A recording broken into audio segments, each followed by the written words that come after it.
Good afternoon, Tiki. How are you? I am fantastic, Moose. How are you, Maggie? Tiki, you did such a great job on the Jets-Panthers game, by the way. I mean, I know you've done color before, but just I haven't seen you since then. Want to just give you a shout-out because that was a really good game. I appreciate it. I had a good time doing that game, and as bad as it felt for the Jets, there's actually some hope, I think, especially after halftime. Mike LaFleur is a rookie offensive coordinator and play caller. He couldn't adjust. He didn't adjust early, and it was the same thing over and over. I felt bad for Zach, but he kept his composure. Both of them did. And in the second half, it was a completely different feel from the Jets side.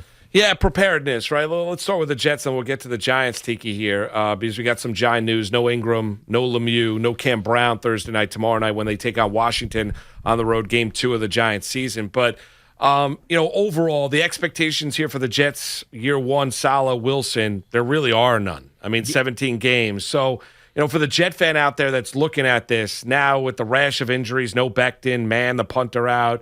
They had the rash of injuries on defense throughout the course of the preseason. What are you looking for for the Jet fan out there that's looking for this year, how to grade this year out? What should they be looking at from a football perspective? I think the easiest thing to look for is culture and how these guys fight through adversity. And we saw that actually against the Carolina Panthers, who have a stout defense, both in the front four and in the back end. So it wasn't an easy task, even though it felt like, it's the Carolina Panthers. They only won 5 games last year. But that Carolina Panthers defense is good, and they fought through that. So I think the first thing you look for is what kind of culture is Rob Saleh building, and how can he make them fight through some of the adversity that they're going to go through. I think the second thing is that they got to get more creative in their run game and their run packages. At points during the game, it felt like, man, they're one-dimensional. We know they're gonna go for a cloud of dust, which is 2 or 3 yards, running the ball, and it's all gonna fall on Zach's shoulders. And not only did we feel that, the Carolina Panthers have to feel that. And so Hassan Reddick, who came over from Arizona, and Brian Burns, who was their first-round pick a couple of years ago, they just had their ears pinned back and could fly after the quarterback, and it made it really hard for the Jets to execute and find anything. But those are 2 things to look at. I think on defensively, though, the Jets are going to be okay up front. They can get after the quarterback themselves. They just need some help in the secondary. They're young back there. All right, Tiki, let's flip over to the Giants because big game tomorrow. And, I wasn't expecting that the offense was going to come out and look like the Kansas City Chiefs, but I was expecting it to look a lot better than it did in week 1. I mean, from where you're standing, Tiki, and from what you're seeing, I mean, what did you see in week 1, and were you alarmed by it? Yeah, a little bit. I mean, we know Nate Solder, who missed all of last year. He opted out. He was pressing the service at right tackle, and the right side of that line was bad. Will Hernandez missed a couple of easy, push blocks. He just was lunging, which made for no room for Saquon or Booker, trying to run the football. And then it felt like they got conservative.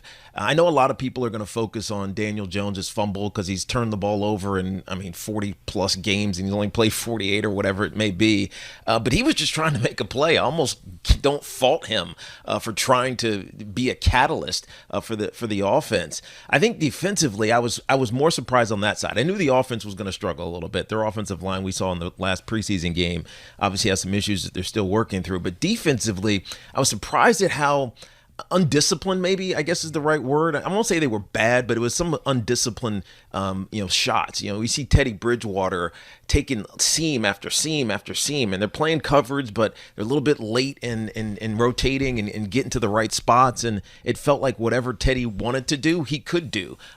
They were beating man coverage. They were diming him out in the zone. And then when they needed to make a stop, they get a penalty with a roughing the passer, which is a discipline thing. And then they gave up a 70-yard run to Melvin Gordon. I like Melvin Gordon, but 70 yards to Melvin Gordon. Oh, and they were game gassed. On the line. I mean, of course they were gassed. They were on the field too long, but I don't know. I think I'm going to chalk it up. I'm not giving up on them at all. I know some Giants fans are like, here we go again. But it's one game. They learned what they need to correct. And I'm still optimistic, but I need to see something better on Thursday night. Yeah, no question. If the defense is going to be that Tiki, it's going to be a really long year. I guess I'll look at it from an offensive perspective, right? We know Barkley coming back from the ACL, yeah, what it's going to be. Right, yet. Right, he's not there yet, right? And we know Jones and all the skeptics about Jones on the offensive line. The Giants have a Garrett problem here when you look at schematically, looking at what the Giants run. Because Tiki, Maggie and I were talking about it earlier in the week. You watch around the National Football League, guys are running free. Yeah. They're the play designs, the rub routes, the crossing routes. Shermer, I thought, had a great game plan for the Broncos on Thursday offensively. You look at the Giants, it always seems like it's such a grind. Yeah, it does feel like a grind. It feels like they're dinking and dunking their way, towards third down, which is frustrating. You can chalk some of it up to, a new system for some of these guys. Kenny Galladay is new. Kadarius Toney, did he even practice in the preseason? And they throw him out there for some trick plays, and he's on the field. You know what's coming.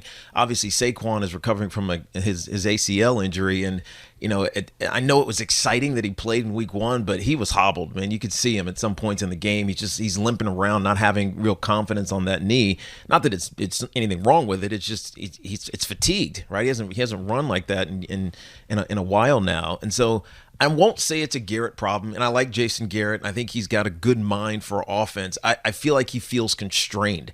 Maybe there's things that he wants to be able to do, but they haven't repped it enough. And if you go out on Sunday afternoon or a Thursday, as we'll see tomorrow night, you throw things that these guys haven't repped, the likelihood of success is small. And so, I think it's being together and being around one another. They haven't meshed well, and ultimately, it will fall on Jason Garrett, but it's not all Jason Garrett's fault. It's interesting, in terms of Saquon. So, it was clear he didn't have the explosiveness, and not that you're expecting him to be fully back, but now you're on a short week. Yeah. I mean, I think it's a fool's errand to think that he's going to meaningfully impact this game in Washington. But, Tiki, in terms of if they want to use Saquon in the passing game, is that something that looks like they're forcing? Because he had a big drop. He kind of has some drops. I just don't know if that's a talent that, he is perfected now. Well, he has the ability to catch the ball, Maggie, but I think when you're off, when you're physically not right, and I did this because I tore my PCL my rookie season, and I remember coming back from it, and the only thing I was thinking about was take this, get this step right, get this next step right, get the following step right, and then the ball comes your way. It's the last thing on your mind. Whereas if you're healthy, you're not even thinking about your legs or your joints. You're just running, and the focus is on the football and how you're gonna catch it cleanly. So I think because Saquon's not healthy, not fully healthy yet, he's distracted in the things he needs to do to be a great runner and to be a great receiver. You just can't. You know what I mean? It's just, I don't want to say they rushed him, but it feels, watching that game, it felt like they rushed him back to get onto the field. And maybe that's him. Maybe he's saying, I'm healthy, I'm good. It's a lift, but I'm not sure it was prudent. Wait, so are they forcing it now to have him play tomorrow? No, I don't think they're forcing him. I think he wants to play. No, forcing it, forcing the issue, not forcing him. As a team, should they be saying maybe he shouldn't play on a short week? If you saw the game, you watched the film, you could see he didn't look right. Yeah. To me, that's not healthy. I would not play him. I know why you would, because it feels like he's a galvanizing force. He can be a catalyst. We saw that in his rookie season and part of his second season. We've seen him be amazing, but he's not that amazing player right now. Tiki, tomorrow night, game that Giants got to win this game. I know it's only week 2, but you look at the rest of the schedule. You got Atlanta the next week. It's got to look a lot different tomorrow night against Taylor Heineke. What do you think the biggest keys tomorrow night for the Giants against Washington on the road are? Well, they can't get overwhelmed. The Redskins, the Washington football team's defense is still really good. They got guys that can get after the quarterback. To me, the most important thing is to establish the run, and it's probably going to be a lot of Devontae Booker. Booker has got to get patient.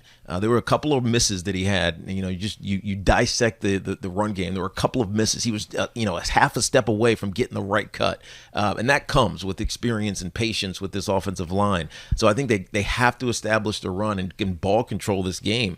So many of us look at football now and say, why can't we be wide open? Why can't we throw the ball downfield and, have all these crossing routes and these guys, coming wide open? The problem with doing that in this offense right now is the offensive line still isn't ready for it. And Daniel Jones is clean in the pocket. He puts the ball on the money, right? We saw this to Sterling Shepard a couple of times, and he balled, by the way, Sterling Shepard. He was great. Yep. But by and large, there's not enough time to do all these complex things that we see other teams doing. And so to me, it's about getting good at the little things and then starting to expand. Again, I know people had high expectations for the Giants. Oh, maybe they can compete for the division this year. It's a weak NFC East, but there's still a work in progress. And I think we can't forget that before we start jumping off the bandwagon. Yeah, no, Tiki, I think I totally agree. They invested so much in the offseason. I mean, they spent $200 million in free agency. It's like, and you had Daniel Jones in his third year.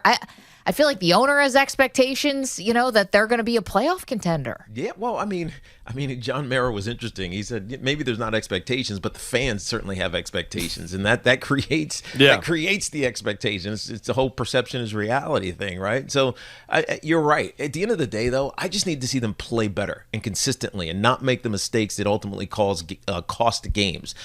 Denver outplayed them for a lot of last Sunday, right? But they were still in it. In the fourth quarter. If they don't get that penalty, if they don't give up the 70-yard run, maybe they can go score. Jones doesn't fumble. They make that's a 17-14 game. That's or 20, exactly right. They got That's an opportunity exactly there. Right. There's opportunities there, and it's little things. They're big things ultimately, because fumble and roughing the passer are humongous issues in the middle of a game, but they're little things that are correctable.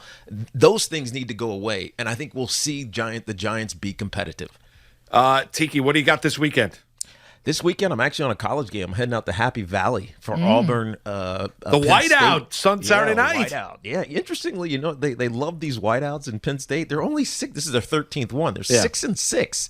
So I guess it's because a lot of the teams that they're playing are like Auburn, ranked and good. Yeah. So it's interesting. It'll be a fun game. I went to one a couple of years ago, and it was pretty amazing. Well, they were chanting, "We won Auburn last week," and they're going to get them on Saturday night. Yeah. You can say that when you're beating Ball State. Yeah, that's exactly right. Everyone feels good when they're beating Ball State.